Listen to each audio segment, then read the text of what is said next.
Hello GK fam, welcome back to my channel GK solo bright. நம்ம சேனலுக்கு யாரோ புதுசாக வந்தீங்கன்னா மறக்காம சப்ஸ்கிரைப் பண்ணி பக்கத்தில் இருக்க பெல் ஐக்கானை தட்டி விட்டு அப்படி ஆல்ல போட்டுக்கோங்க. ஸோ மக்களே, நம்ம இப்போ அடுத்த ரைடு வந்து நம்ம ஆக்சுவலாக கிளம்ப போகிறோம். ஸோ அதுக்கு முன்னாடி கொஞ்சம் வண்டியெல்லாம் ரெடி பண்ண வேண்டியது இருக்குது. நீங்கள் நினைக்கல ஆல்ரெடி இப்போ தான்டா கோவா போகிறதுக்கு முன்னாடி இன்ஜின் ஆயில் எல்லாமே நீ ரெடி பண்ணிட்டு எடுத்துகிட்டு போயிட்டு வந்த அப்படின்னு சொல்லிட்டு. ஆமாங்க, வண்டி எல்லாமே பக்காவாக ரெடி பண்ணி தான் எடுத்துகிட்டு வச்சுருந்தேன்.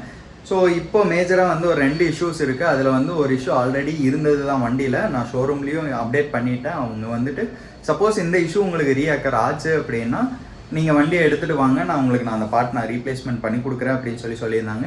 ஸோ அதுக்கப்புறம் வந்து பார்த்தீங்க அப்படின்னா 2வது இஷ்யூ என்ன அப்படின்னா, இப்போ ரீசெண்டாக தான் அது அக்கராகிட்டு இருக்கு. ஸோ அது என்னங்கிறத நான் வீடியோலேயே நான் காட்டி நான் அது என்ன பண்ணுது அப்படிங்கிறதையும் நான் சொல்கிறேன். சப்போஸ் உங்களுக்கு இந்த இஷ்யூவை பற்றி தெரியும் அப்படின்னா எனக்கு வந்து கமெண்ட்டில் மென்ஷன் பண்ணுங்கள். நீங்கள் அதுக்கு ரிசால்வ் பண்ணுறதுக்கு என்ன ஸ்டெப்ஸ் எடுத்திருந்தீங்க அப்படின்னு சொல்லிட்டு. சப்போஸ் தெரியல அப்படின்னா நான் ஷோரூமில் கொண்டு போய் கொடுத்து அவங்ககிட்ட கேட்டு அது என்ன பண்ணி அதை ரெடி பண்ணாங்க அப்படிங்கிறத அவங்ககிட்டயே கேட்டு தெரிஞ்சுக்கிட்டு உங்களுக்கு அதை ஒரு அப்டேட்டாக கொடுக்குறேன். ஸோ கமெண்ட்டில் மென்ஷன் பண்ணுங்கள், மறந்துடாதீங்க. ஸோ வாங்க வீடியோக்குள்ளார போகலாம். ஃபேமே, வெல்கம் பேக். வந்து பார்த்தீங்கன்னா ஃபஸ்ட்டு வண்டியை துடைக்கணும். வண்டி கிட்டத்தட்ட ஒரு 15-20 நாளாக ஓட்டவே இல்லை, ஒரு டஸ்ட்டாக இருக்கும். வண்டியோட ஃபஸ்ட்டு கம்ப்ளைண்ட் என்ன அப்படின்னு சொல்லிட்டு பார்த்தீங்க அப்படின்னா, இந்த ஸ்பீடா மீட்டர் வந்து ரீசெட் ஆகிருச்சு. இப்போ டைம் பார்த்தீங்கன்னா சாயந்தரம் 6:30 மணி காட்டுது. அதுக்கப்புறம் இன்னொன்று பார்த்தீங்கன்னா வண்டி டோட்டல் மீட்டருமே ரீசெட் ஆகிருச்சு. சர்வீஸ் ஆக்சுவலாக எப்போ கொடுக்கணும்னு போட்டிருக்குது பாருங்கள், 10/3/2025 கொடுக்கணும் அப்படின்னு சொல்லிட்டு. ஸோ எல்லாமே டோட்டலாக ரீசெட் ஆகிருச்சு. ஸோ நம்ம வண்டி எடுத்துகிட்டு போய் சர்வீஸ் கொடுக்கணும். அதே மாதிரி வந்து பார்த்தீங்க அப்படின்னா வண்டியில் ஒரு வியர்டான ஒரு சவுண்டு ஒன்று வரும் பாருங்க. இப்போ அந்த சவுண்டு வரல. ஆக்சுவலாக அது ஒரு சவுண்டு ஆக்சுவலாக ரொம்ப வியர்டாக வருது. என்ன அப்படின்னா கட்ட கட்ட கட்ட கட்ட கட்டான்னு அடிக்கிற மாதிரி ஒரு சவுண்டு ஒன்று வருது. அது என்ன அப்படின்னு சொல்லிட்டு கேட்கணும். அதுக்கப்புறம் பிரேக் ஃப்ளூயிடை வந்து சேஞ்ச் பண்ண சொல்லணும். ஏன்னா இது ஒவ்வொரு சில டைம் பிடிச்சி அப்படியே ஃப்ரீயாக உள்ள வரைக்கும் போகுது. இப்போ இந்த மீட்ரு தான் வந்து ஆல்ரெடி நம்ம கம்ப்ளைண்ட் ரெஜிஸ்டர் பண்ணியிருந்தோம். இந்த மாதிரி வந்துட்டு மீட்ரு வந்து ரீசெட் ஆகிட்டே இருக்குதுண்ணா அப்படின்னு சொல்லிட்டு செகண்ட் சர்வீஸ்லேயோ 3rd சர்வீஸ்லேயோ நான் வந்து சொல்லியிருந்தேன். ஸோ அப்போ அவங்க வந்துட்டு என்ன சொல்லியிருந்தாங்கன்னா, சரி ஓகேங்க, இப்படி வந்தால் எப்படி போகிறது, பின்னாடி போ பாய், பின்னாடி போ பாய், எப்படி போய் போகிறது, அப்போ ஏறி வரக்கூடாது இல்லை. ஸோ அவர் வந்து ஆக்சுவலாக மீட்ரு வந்து ரீப்ளேஸ்மெண்ட் பண்ணி கொடுக்குறேன் அப்படிங்கிற மாதிரி சொல்லியிருந்தார்.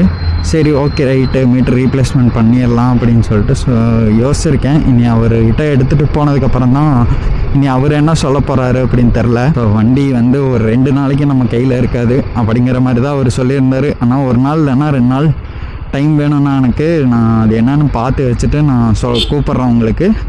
இல்லை அதுக்குள்ளார சீக்கிரம் முடிஞ்சிட்டாலும் நான் கூப்பிட்றேன், நீங்கள் வந்து வண்டியை எடுத்துக்கோங்க அப்படின்னு சொல்லியிருந்தார். ஸோ நம்ம செல்லக்குட்டி வந்து ஒரு 2 நாளைக்கு நம்மக்கிட்ட இருக்க மாட்டான் அப்படிங்கிற மாதிரி இருக்குது. பார்த்துக்கலாம். ஐயா சர்வீஸ்க்கு எழுதிக்கோங்க.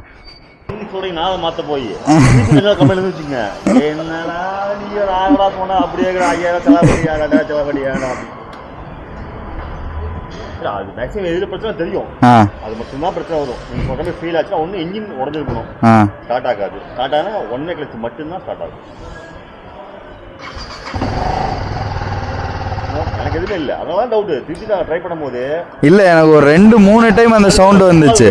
வந்து இப்போ வந்து சொல்கிறேன்னா இப்போ 00 புள்ளியில் ஆரம்பிக்குது, வரும். வந்தால் எப்படி நான் கண்டுபிடிக்கிறது அப்படின்னு கேட்டிங்கன்னா இதே சவுண்டு தான், சேம் இதே சவுண்டு தான் வருது. 1 கிளச்சு ஃபினிஷ். சரி, இந்த மாதிரி சமயத்தில் வந்து எனக்கு இடையில வந்து ஸ்டார்ட் ஆகி இந்தமாதிரி கொஞ்சம் ஆயிடுச்சு, எனக்கு வழியில் ஃப்ரீ ஆயிடுச்சு பண்ணணும் கேட்டிங்கன்னா ஃபஸ்ட்டு கிளச்சு கீரை போட்டு ஹெல்ப் அமுத்திட்டு கிளச்சு விட்டிங்கன்னா எனக்கு ஸ்டார்ட் ஆகிடும். ஓகே, இது வந்து நான் ஆரம்பிக்கவே இல்லை. இது வந்து கூலிங் வந்து என்ன ஆகுனா ஆயில் ஃபுல்லாக ட்ரைன் ஆயிடும். ஆமாம், ட்ரைனை ஃபுல்லாக கீழே. அப்போ ஆயில் பார்த்தா ரொம்ப கம்மியாக இருக்கும். அப்போ உடனே எஃபெக்ட் காமிக்கும். ஸ்டார்ட் ஆகிடுச்சுன்னா சாயந்தரம் பிரச்சனை இல்லை, திருப்பி நைட் பண்ணிக்க வச்சுன்னா பிரச்சனை வரும். நம்ம பார்த்தீங்களா சுத்தமாக இல்லை, எப்பாவது ஒரு டைம் வரலாம். உள்ள பால்ஸ் தானே உங்களுக்கு. ஆமாம், அந்த எஃபெக்டாக காமிக்க பார்த்தீங்களா, நீ கூட இல்லை. எனக்கு உள் ரெடியாக இருக்குது, 2000 கொடுத்து தேவையில்லாம மாற்ற செலவு பண்ண தயாராக இருக்கணும். வர ரைட். ஓகே, அப்போ உங்களுக்கு கால் பண்ணுறேன். இப்போ நீங்கள் ஈவினிங் கொடுத்துறேன். சரி ஓகே. அது ஸ்பீடா மீட்டர் என்ன செக் பண்ணிங்களா? செக் பண்ணிங்கன்னா கமெண்ட் போட்டுக்கிறேன், நான் அப்டேட் பண்ணி கொடுத்துறேன். சரி ஓகே ரைட்டு. பேட்டரி அது செக் பண்ணிக்கோங்க. பேட்டரி தான் உட்காந்துச்சு, அதுதான் உட்காருது. எத்தனை வருஷம் ஆச்சு? 3 வருஷம் ஆக முடிய போகுது. செக் பண்ணி அடுத்த இந்த வருஷம் டிசம்பர் வந்தால் 3 வருஷம். நான் ஒரு டைம் டாலி பண்ணி தரேன். ஜீப் உட்காந்துச்சுன்னா அது அவ்வளோதான். நீங்கள் மாற்றுறது சேஃப்டி நம்ம வண்டி பொறுத்தவரைக்கும். ஆமாம், இதில் கிக்கரும் இல்லை, தள்ளி விட்டும் ஸ்டார்ட் பண்ண முடியாது. தள்ளி விட்டுலாம் நண்பர்கள் யாராச்சும் ஹெல்ப் போடணும். ஆமாம், வண்டியில் இப்போ ட்ராவல் பண்ணி 20 to 30 km ஸ்பீட் மேலே போனால் தான் ஸ்டார்ட் ஆகும். சரி அப்போ ஓகேண்ணா, ரைட். அதுக்காக இப்போ நேரில் உங்களுக்கு ஸ்டார்ட் பண்ண வச்சுக்கோங்க. அப்போ உங்களுக்கு ஐடியா கிடைக்கும். ஆமாம் இது இல்லை அப்படி ஃபீல் ஆகும். நான் பாட்டு இல்லைன்னு சொல்லுவேன். அது 2 நாள் வந்துருக்குங்க. அப்போ உங்களுக்கு போவேன் என்னடா அப்படின்னு வரும். இப்போ பார்த்தீங்கன்னா உங்களுக்கே தெரியுது. வரவும் போது ஆஃப் வைக்கும் போது அது நான் கொஞ்சம் மேட்டில் ஏற்றி நிறுத்துறேன்னா ஃபஸ்ட்டு கியர் போட்டு நிறுத்தி வச்சுருப்பேன். கிளச்சு பிடிச்சிட்டு தான் ஸ்டார்ட் பண்ணுறேன். அது கிளச்சு பிடிச்சி ஸ்டார்ட் பண்ணும்போது இதே பிரச்சனை வந்துச்சு. 2-3 ட்ரிப்பு அதிகமாக கன்ஃபியூஸ் ஆச்சுன்னா மாற்றிக்கலாம். எனக்கு தெரிஞ்ச முடிய பிரச்சனை பார்த்தீங்களா? ஆமாம், வந்துருச்சு அந்த மாதிரி தான். சரி, ஓகே, ரைட். சரிண்ணா, தேங்க்ஸ். ஸோ மக்களே கேட்டிருப்பீங்க அவர் சொன்னது. ஆக்சுவலாக அது வந்து 1 வே கிளச் இஷ்யூ. ஆமாம். ஸோ இப்போ தான் வந்து ஸ்டார்டிங் ஸ்டேஜு அப்படின்னு சொல்கிறாப்புல. ஸோ ஸ்டார்டிங் ஸ்டேஜு அப்படிங்கிறதுனால எதுவும் பிரச்சனை இல்லைன்னா உங்களுக்கு வந்து ரொம்ப இஷ்யூ வரும்போது நம்ம சேஞ்ச் பண்ணிக்கலாம். 2000 வரும் அதோட ப்ரைஸு. இப்போ நம்ம ஏன் அது 2000 கொடுத்து மாற்றிக்கிட்டு இது பண்ணோம். ஓகேவாக தான் இருக்குது. அது அப்பப்போ வரும் அப்படிங்கிற மாதிரி சொல்லியிருந்தாங்க. ஸோ டோட்டலாக அது போகும்போது நம்ம மாற்றிக்கலாம். இப்போதைக்கு நீங்கள் இப்படியே ஓட்டுங்க அப்படின்னு சொல்லியிருந்தாரு. ஸோ உங்கள் வண்டியில் இதே மாதிரி இஷ்யூஸ் இருந்துச்சு அப்படின்னா, அதாவது RR 310 உங்களுக்கு இந்த இஷ்யூ இருந்துச்சு அப்படின்னா, இனிஷியல் ஸ்டேஜ்னால் நீங்கள் ஒருக்கா மெக்கானிக்கிட்ட எடுத்துகிட்டு போயிட்டு ஒருக்கா செக் பண்ணிக்கோங்க. ஸோ அப்படி இல்லை அப்படின்னா நீங்கள் மாற்றுறதுனா மாற்றிக்கலாம். அது நம்மளோட விருப்பம் தான். நம்ம மாற்றோம். இப்போ இல்லைனா மாற்றிடுங்க பரவாயில்ல அப்படின்னு நம்ம சொன்னோன்னா அவங்க மாற்றிடுவாங்க. அவங்களுக்கு எந்த பிரச்சனையும் கிடையாது. நமக்கு கொஞ்சம் காசு செலவாகும். ஸோ உங்களோட பட்ஜெட்டை பொறுத்து நீங்கள் வந்து செலவு பண்ணலாமா வேண்டாமா அப்படிங்கிறது நீங்கள் டிசைட் பண்ணி மாற்றிக்கங்க. ஸோ அதுக்கப்புறம் வந்து பார்த்திங்க அப்படின்னா போக போக இன்னொரு வண்டி ஸ்டார்ட் பண்ணி காட்டினாங்கல்ல, அந்த மாதிரி ஸ்டேஜ் வரும்போது உங்களுக்கு வந்து வண்டி ஸ்டார்ட் ஆகலை அப்படிங்கிறப்ப என்ன சொல்கிறாரு அப்படின்னா, கிளச்சு பிடிச்சி ஃபஸ்ட்டு கியர் போட்டுட்டு வண்டியை ஸ்டார்ட் பண்ணுங்கள். ஸ்டார்ட் ஆகிரும். சாயந்தரம் வரைக்கும் எதுவும் இப்போ கம்ப்ளைண்ட் இருக்காது. நீங்கள் யூஸ் பண்ணிக்கலாம். அதுக்கப்புறம் எடுத்துகிட்டு வாங்க, அதை நம்ம மாற்றிடலாம் அப்படிங்கிற மாதிரி. அதாவது ஒரு வேர்ஸ்ட்டு சினாரியோவில் நம்ம இப்போ இந்த மாதிரி எங்கேயோ ஒரு ரைடுக்கு போயிருக்கோம், இல்லை ஏதோ ஒரு லாங் ட்ராவல் போயிருக்கோம் அப்படின்னா அந்த மாதிரி சினாரியோவில் நீங்கள் அங்கேயே லோக்கலில் தெரிஞ்சவங்க இருந்தால் அங்கேயே போய் நீங்கள் மாற்றலாம்.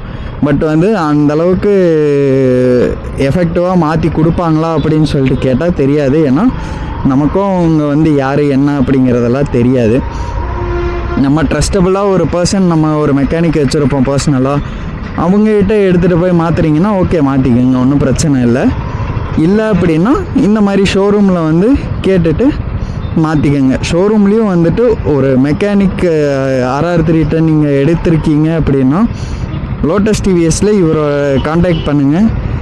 கண்டிப்பாக அவரோட பெஸ்ட் என்னமோ அது பண்ணி கொடுப்பாரு. ஏன்னா அவருமே வந்து பார்த்திங்கன்னா அப்பாச்சி RR 310 தான் வச்சுருக்காரு. அவரோட வண்டி எப்படி மெயின்டைன் பண்ணுவாரோ அதே மாதிரி உங்கள் வண்டியை வந்து மெயின்டைன் பண்ணி நீட்டாக எல்லாமே பண்ணி கொடுப்பாங்க. என்ன இஷ்யூ சொல்கிறீங்களோ வெயிட் பண்ணி பொறுமையாக அது என்ன ஏதுன்னு பார்த்து கிளியர் பண்ணி கொடுப்பாரு. ஸோ ஒன்றும் பிரச்சனை இல்லை. லோட்டஸ் டிவிஎஸ் கோயம்புத்தூர் மேட்டுப்பாளையம் ரோட்டில் இருக்க ஷோரூமில் மணி அப்படிங்கிறவரை நீங்கள் காண்டாக்ட் பண்ணிங்க அப்படின்னா அவர் வந்து உங்களோட இஷ்யூக்கு வந்து ரிசால்வ் பண்ணி கொடுப்பாரு. ஓகே மக்களே, நம்ம அடுத்தது ரைடு வீடியோவில் சந்திப்போம். அது வரைக்கும் நம்ம ஆஸ் யூஸ்வல் எப்பவும் போல் 30 days 30 challenges வீடியோஸ் கண்டினியூஸாக வந்துக்கிட்டே இருக்கும். Love you all. Tata bye bye, take care.